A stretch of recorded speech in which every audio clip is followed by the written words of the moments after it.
आपने जितने भी ये शब्द बनाए हैं, किसी को भी डिफाइन करना है, मैं आपको राहुल कह रहा हूँ, तो आपका नाम राहुल है, तो ये जो र है, ये ह है, ये ल है, ये ऊ है और आ है, ये इंसान ने बनाया है। सिंबल जो लिखते हैं राहुल, तो इंसान ने शब्द बनाया है और इंसान को परमात्मा ने बनाया है।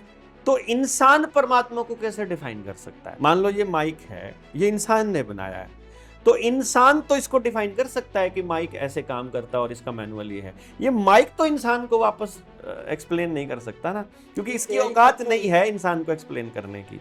इसकी लिमिट अपने तक ही सीमित रहेगी। तो इंसान की औकात नहीं है परमात्मा को एक्सप्लेन करने की, क्योंकि उसकी लिमिट इंसान से ऊपर सोच ही नहीं सकती है। इसको समझना पड़ेगा बहुत आसानी से।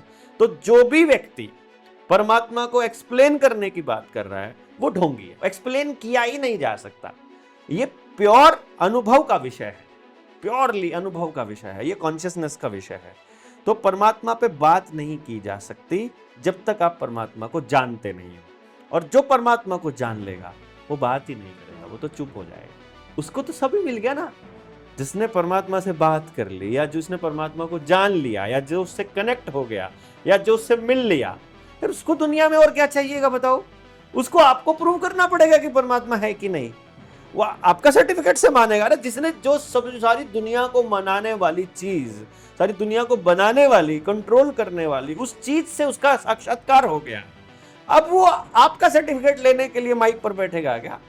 वो भीड़ को बताएगा क्या कि तुम मानो कि मैं परमात्मा से सीधा कनेक्टेड हूं, कि मैं उसका भक्त हूं? वो सर्टिफिकेट मांगेगा। मैं तो इससे मूर्ख आदमी कोई नहीं मानता यार। सर्टिफिकेट ही लेना है तो बड़ी पावर का लो ना, इसका क्या लेना है? ये तो नीचे एक चैनल चला रहा है राहुल, तो एक देवेंद्र का सर्टिफिकेट लेके क्या करोगे? ये तो अपने जनता सरकार मोर्चा में घूम रहा है भोगता हुआ। तो मेरे या आपके सर्टिफिकेट से उसको फर्क पड़ने वाला नहीं है, जो परमात्मा से साक्षात्कार कर लेगा। इसलिए जो भी बोल रहा है परमात्मा पर, वो झूठ बोल रहा है, क्योंकि सत्य एक ही होगा। अगर सबकी जबान से निकलने वाली चीज एक नहीं है, मान लीजिए 10 आदमी परमात्मा पर बात कर रहे हैं और 10 के 10 की बात अलग अलग है, तो चांस ये है कि 9 तो 100% गारंटी है कि झूठे हैं, 10 के 10 भी झूठे हो सकते हैं। एक ही सच होगा ना, सच के 9 भाग नहीं हो सकते, सच के 2 हिस्से नहीं हो सकते। आधा सच हो सकता है लेकिन सच एक ही होता है।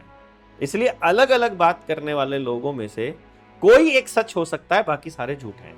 तो इसमें से देख लो कौन से बाबा आपको ठीक लगते हैं, कि कौन सा सच लगता है। अभी जो ना जो भक्ति को मानते हैं